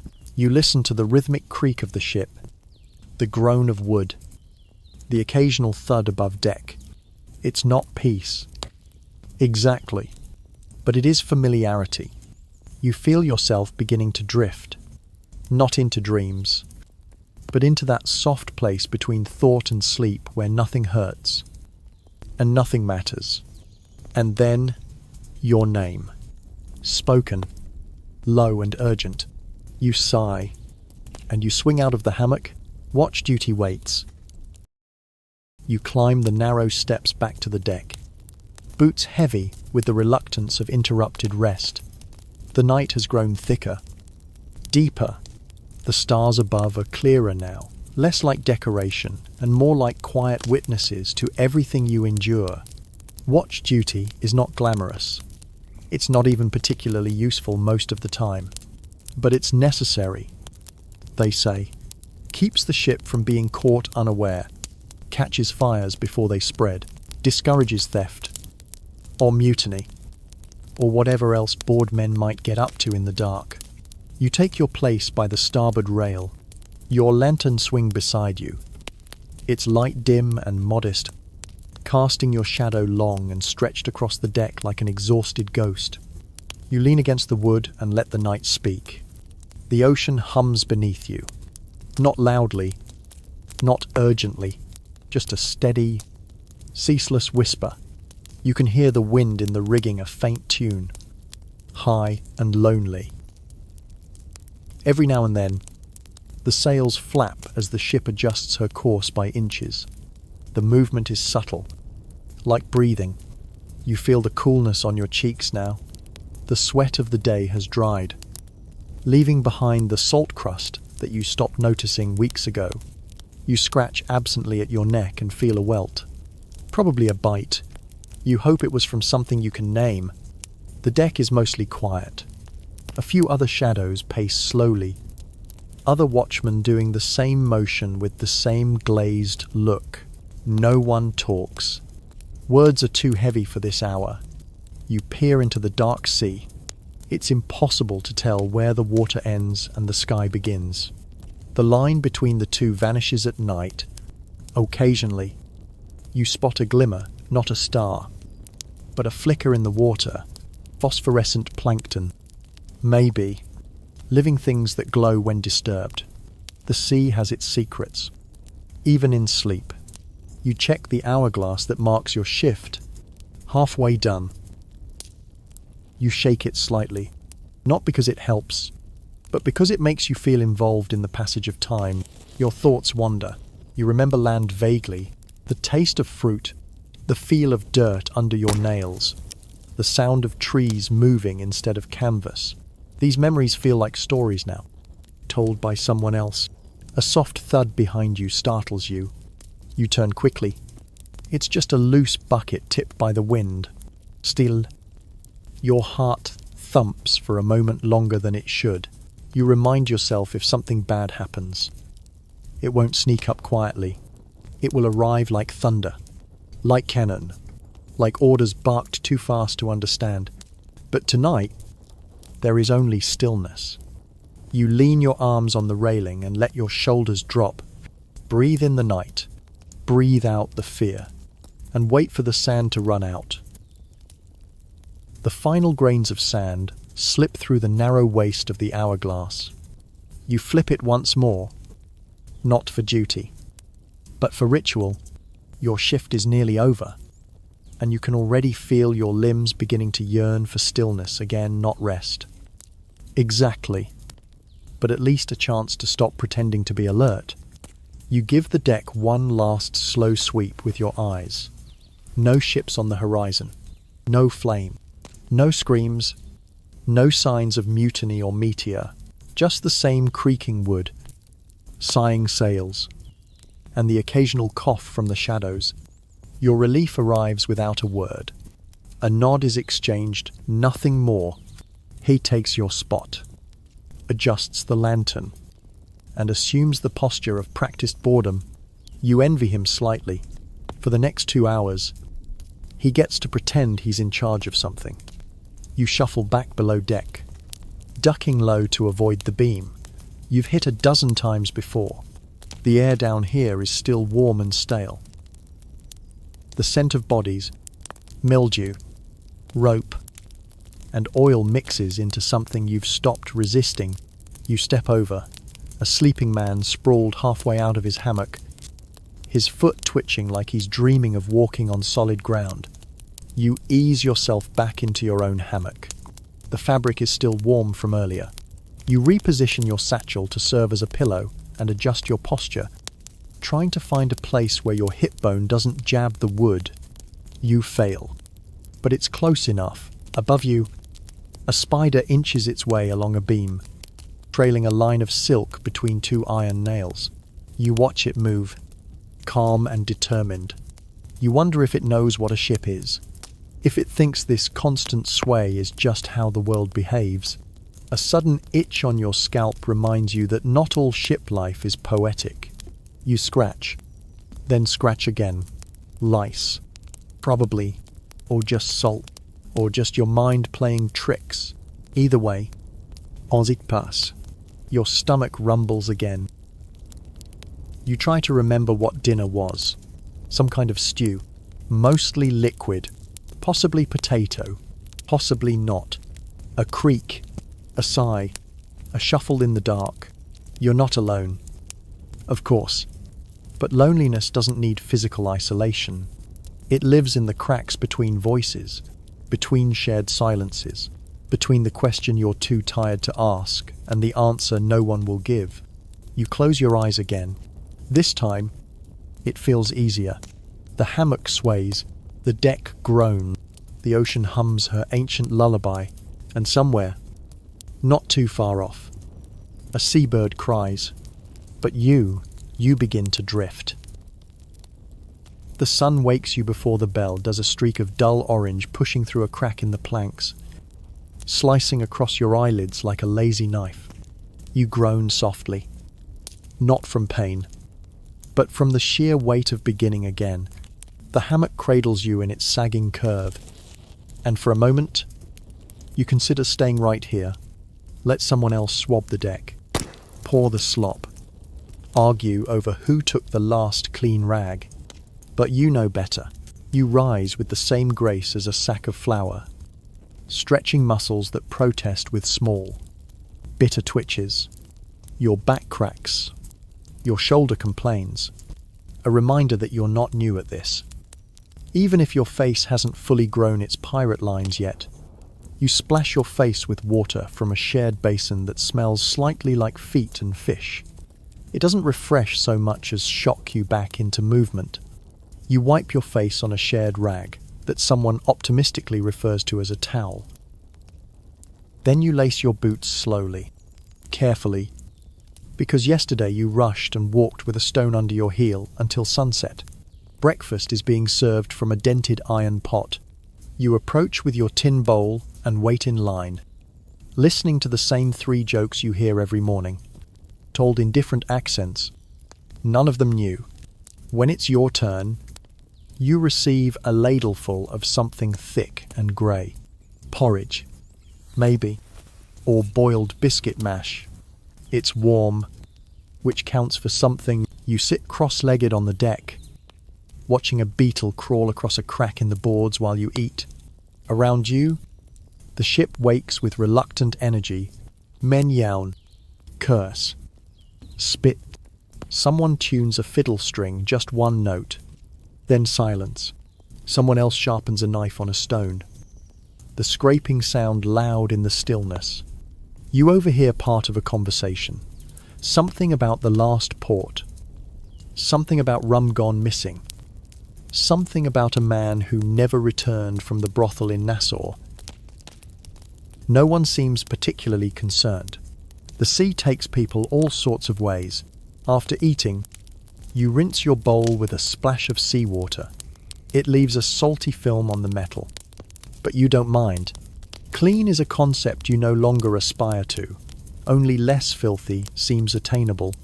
Your first task of the day is stitching a torn bit of sailcloth. You sit with a bone needle and thick thread, pushing and pulling through sun-hardened canvas that could resist bullets better than some men's jackets. Your fingers blister and bleed, but you barely notice. This is pirate life. Not battles, not treasure, just quiet. Endless mending of things too worn to hold together on their own. You finish the sail patch and flex your fingers. Stiff from the chore, the thread has cut little ridges into your skin-pink lines that sting when you bend your knuckles. You suck on one absent-mindedly, tasting salt, dirt, and a trace of rust. Then you rise, joints popping, and return the needle to the communal kit, a wooden box with mismatched bits of metal, bone, and string. Nothing fancy, nothing new, but it does the job. Mostly, the morning rolls on, a call goes out, sail on the horizon, and for a moment, there's movement. Men shuffle to the rails, squinting into the light. Someone climbs the rigging for a better look. You linger near the mainmast, watching them pretend they see more than sky and guesswork. Turns out it's nothing, or not worth chasing. Probably a merchant ship, flying Spanish colors. Too fast, too far, or too protected. Either way, not today's problem. You go back to swabbing a section of deck where a chicken relieved itself during the night. You don't remember the last time anyone fed the chickens. but they keep surviving. Like you, a while later, the captain appears on deck, followed by his quartermaster and one man you've never seen before. Maybe new, maybe unlucky. He's got that stiff look, like someone trying not to vomit. You remember being that man dizzy from the ship's roll, blinking against the sun, confused about what you'd just signed up for. They go below for a meeting, and you imagine them discussing maps and tides, the cost of gunpowder, or whether anyone still has a bounty on this ship. You don't envy their conversations. Power on a pirate ship comes with responsibility and the near certainty that if things go wrong, you'll be the first one blamed. A crewmate leans beside you, chewing a dried fig and offering half. You take it. It's tough and mostly pit, but sweet enough to break the monotony. You chew in silence, staring out across the sea. No land in sight, just an endless quilt of blue, stitched with whitecaps. You wonder if you're closer to Jamaica or to nothing.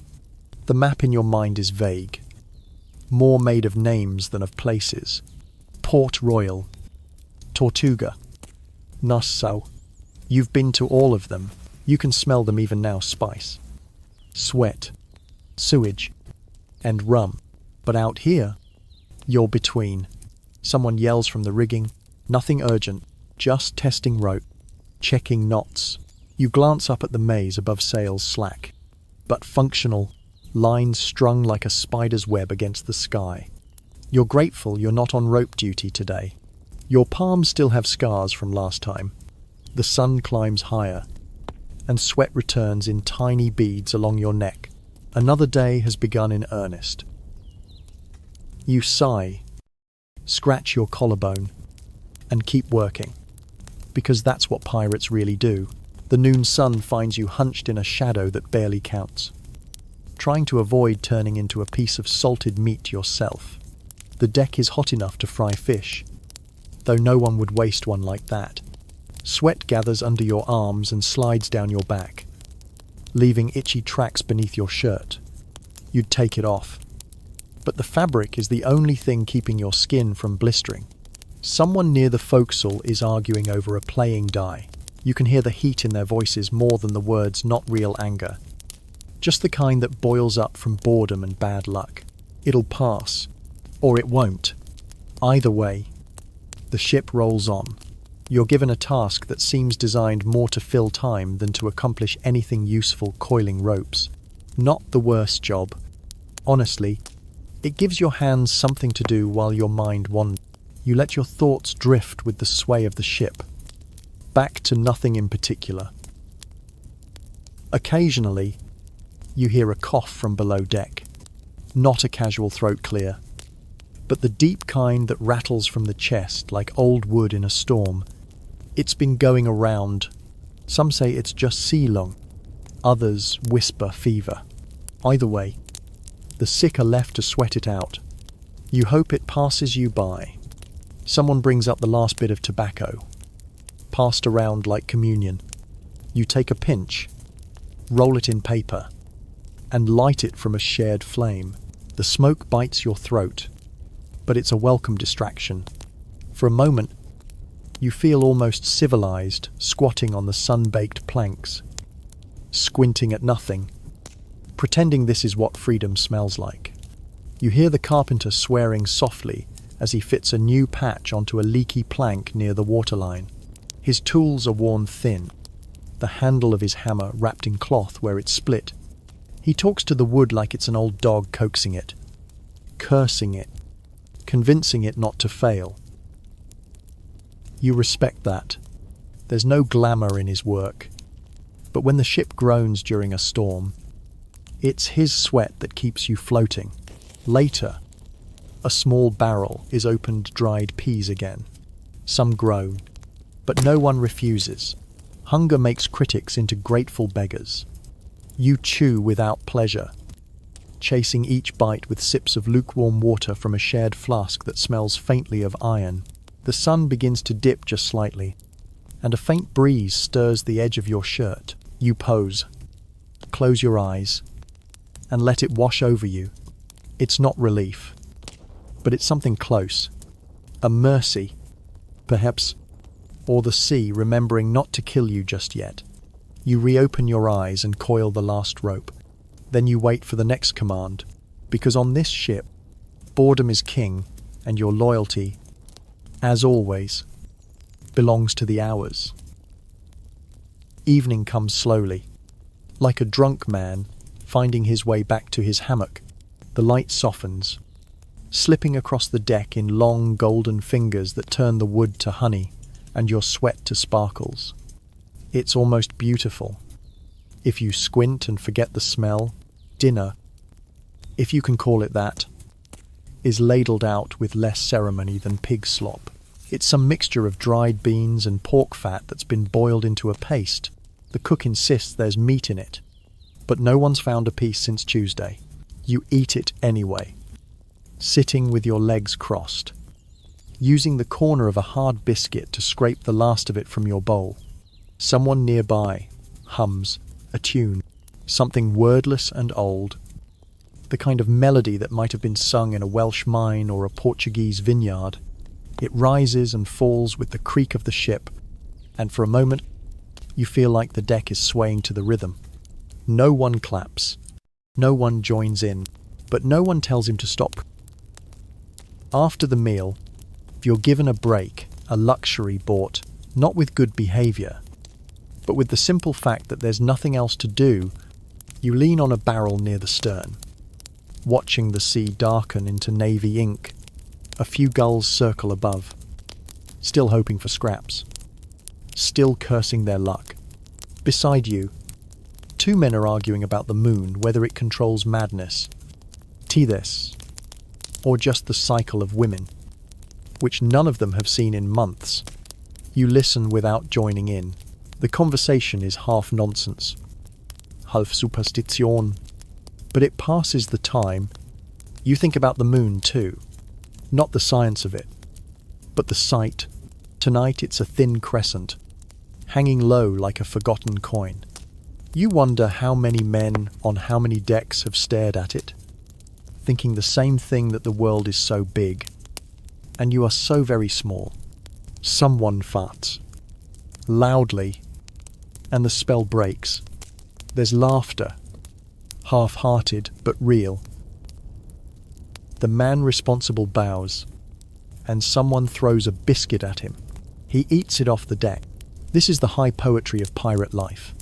Eventually, the night bell rings a hollow clang that rolls across the water.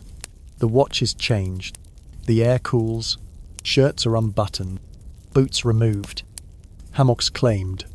You make your way below once again, stepping carefully around sleeping limbs and sagging cloth. You settle into your spot, pulling the thin blanket up to your ribs.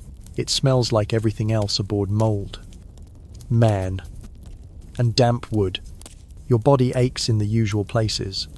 Your mind spins slower now, softened by exhaustion. Above you, someone snores like a dying accordion. You close your eyes, and the sea, just beyond the planks, breathes in time with you. Sleep doesn't come easy, not here. Not ever. You drift in and out, caught in that strange in-between where dreams mix with real sounds.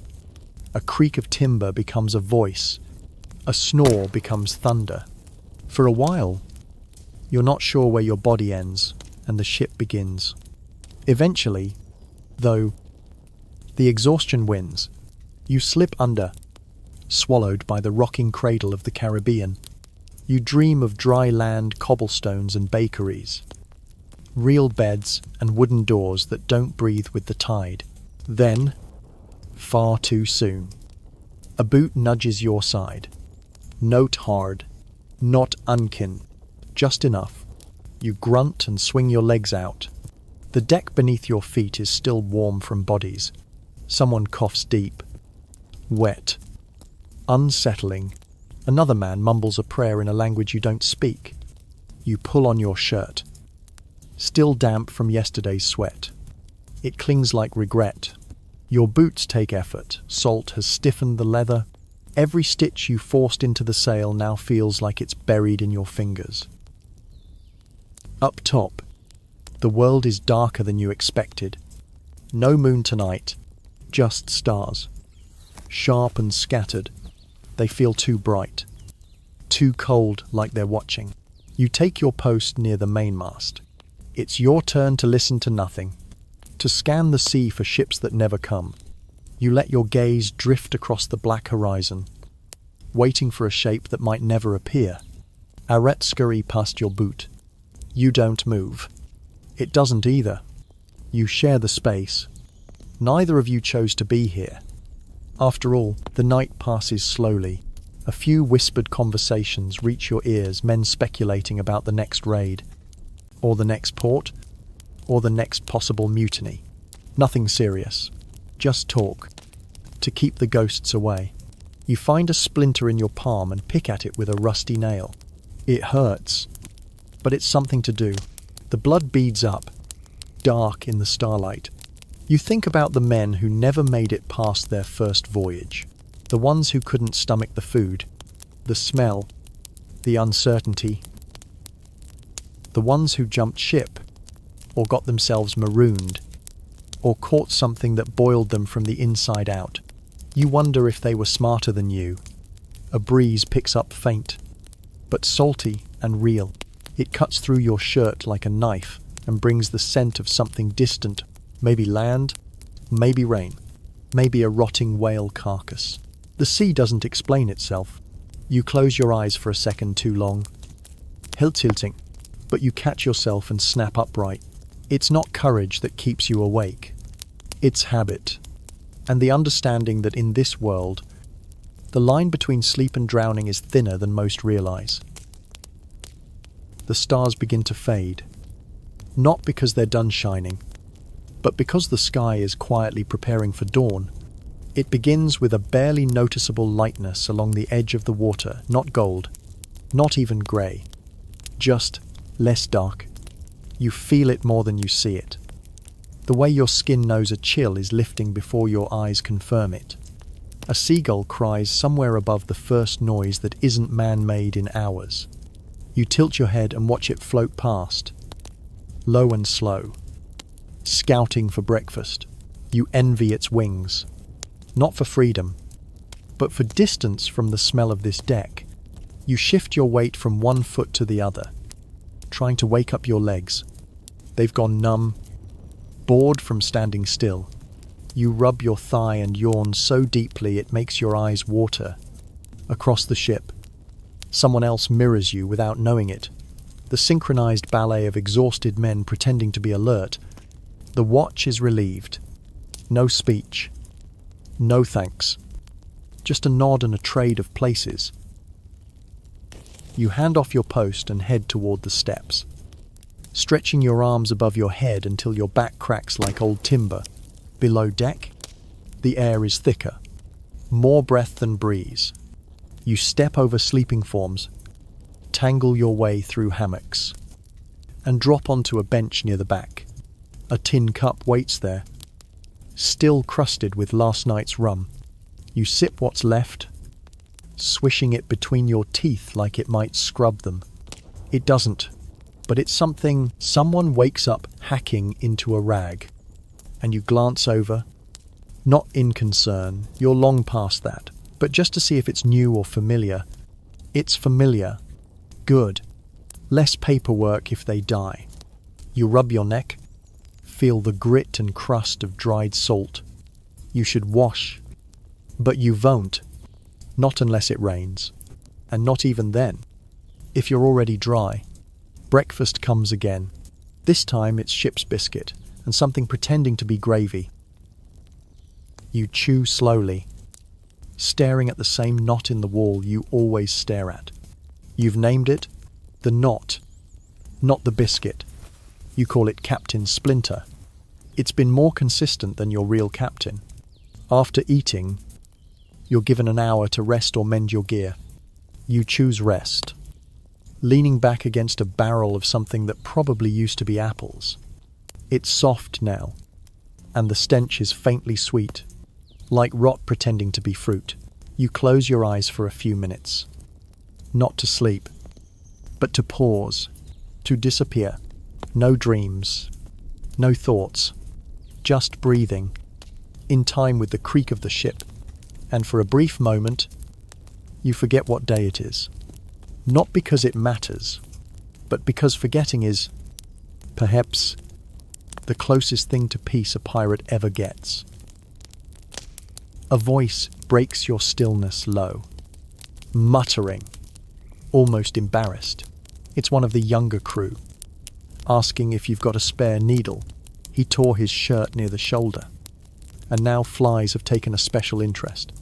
You nod, fish around in a leather pouch tied to your belt, and hand him the crooked one you used yesterday. He thanks you with a nod that says more than words. On this ship, a needle is closer to gold than gold itself. You rise, shoulders stiff, knees cracking. Another day begins, not with a bell or a trumpet, but with the same old pain in your back and the same creaky shuffle toward the light.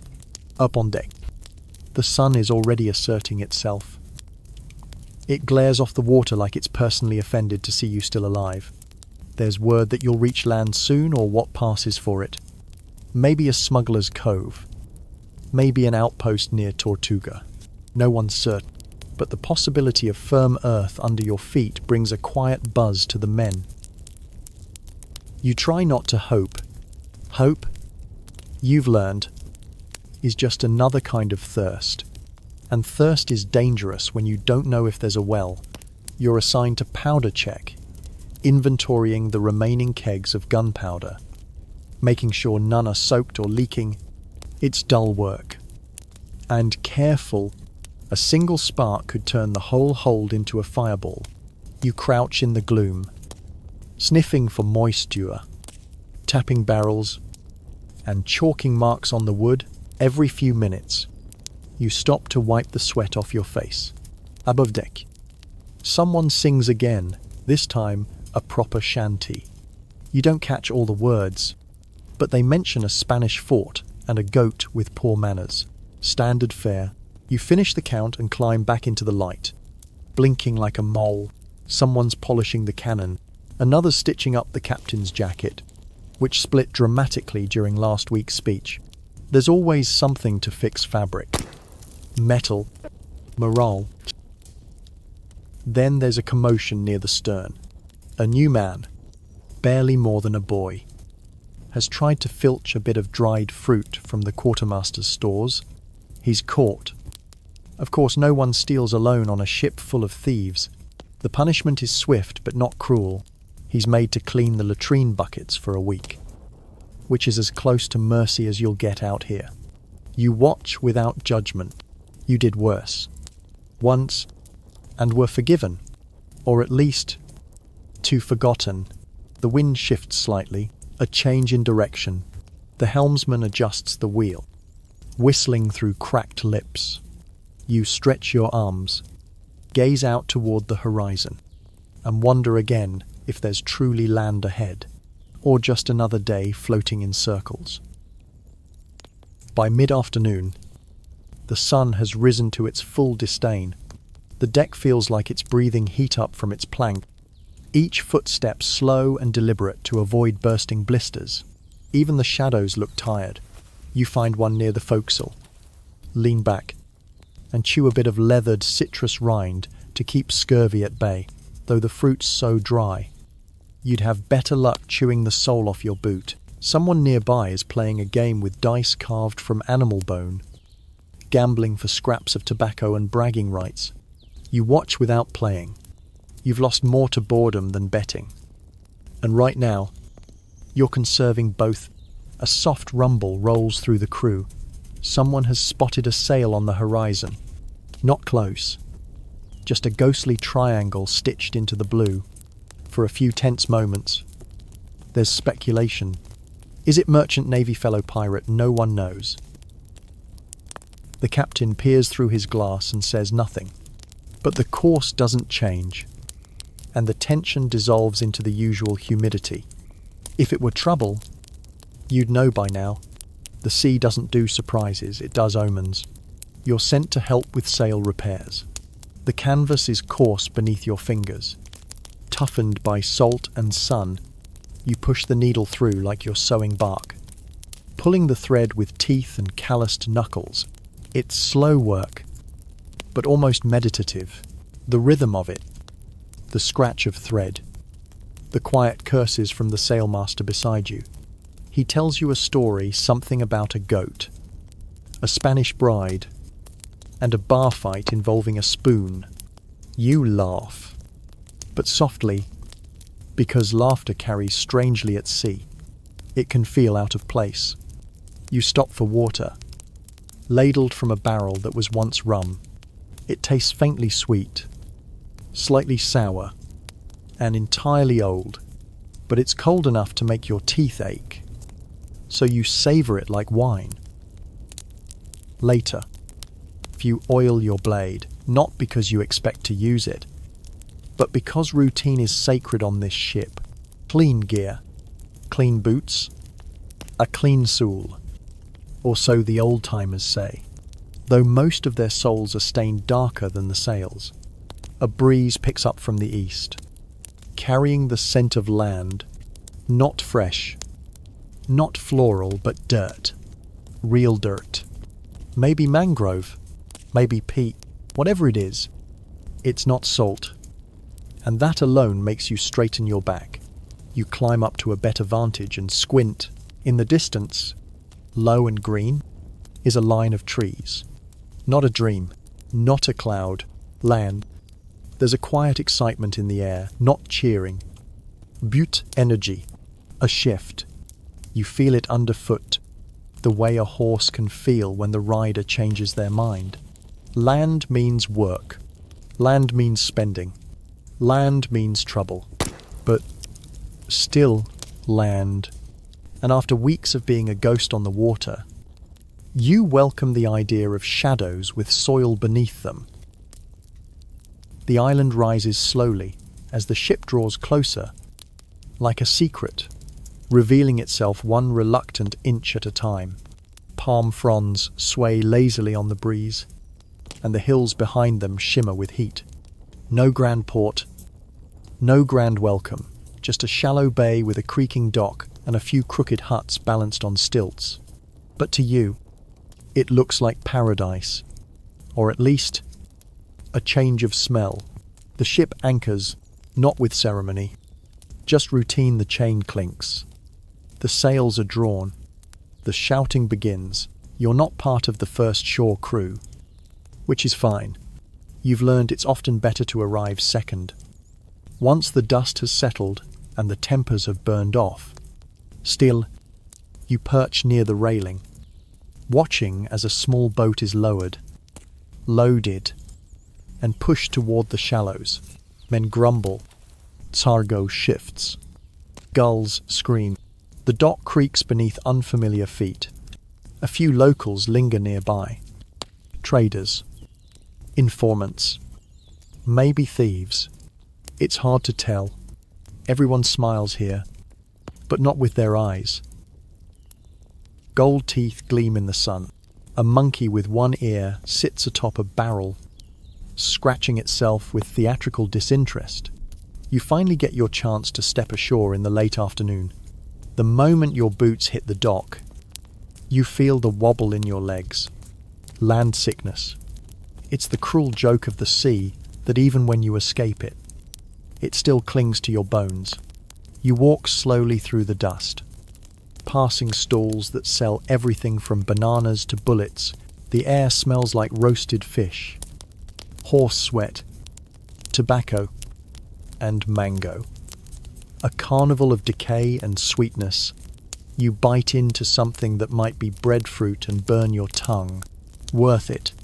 You trade a few coins for a shave, though the blade is dull and the man shakes slightly. Still, it feels good to have a face again. The tavern is next. Dim, smoky, full of strangers pretending to be friends. You nurse a cup of something fermented and vaguely orange. You don't ask what it is. You've learned not to. There's music, bad fiddle, worse singing. Someone's passed out on the floor. Someone else is whispering about treasure again. Always treasure. You ignore it. You've seen what happens to those who chase legends. You find your way back to the ship by moonlight. Slower now. Full belly. Spinning head. A pocket lighter by a few coins and heavier by a mango you didn't pay for. You climb aboard, collapse into your hammock, and let the sway of the docked ship rock you gently. Outside, the crickets chirp. Inside, someone is softly weeping in their sleep. And you just lie there, staring at the beams above, thinking about nothing in particular. Not treasure, not tomorrow. Just the silence between the waves. The hammock creaks, your limbs finally settle. Now, everything grows quiet. The ship is still. The lanterns burn low, flickering against the beams like tired stars. The sea, just beyond the wooden rope, hushes itself to a whisper, folding in and out like the breath of something ancient and patient. Even the rats have gone silent, curled up in their corners. Lulled by the rocking of the hull, you're warm now, despite the salt clinging to your skin and the faint dampness in the air. Your body, heavy from the day's labour, finds its rhythm with the creaking of the ropes, the distant lapping of water, and the gentle sway beneath you. Every ache begins to dissolve. Every itch fades into the softness of worn fabric and the certainty of sleep. Above you, the stars glitter, not for show, not for story, but simply because they always have. The sky does not judge pirates, nor does it name them. It only watches, impassive and eternal, while another soul lies beneath it, drifting toward dreams. In this moment, you are not a thief or a sailor or a ghost on the edge of the map. You are simply a body on a quiet sea, a heartbeat among 1,000 forgotten ones, a set of lungs rising and falling in time with the tides. And as the ship rocks gently beneath the heavens, your thoughts grow slower, softer, until they are no thoughts at all. Just the rhythm of breath, the hush of waves, the distant call of a night bird, and sleep.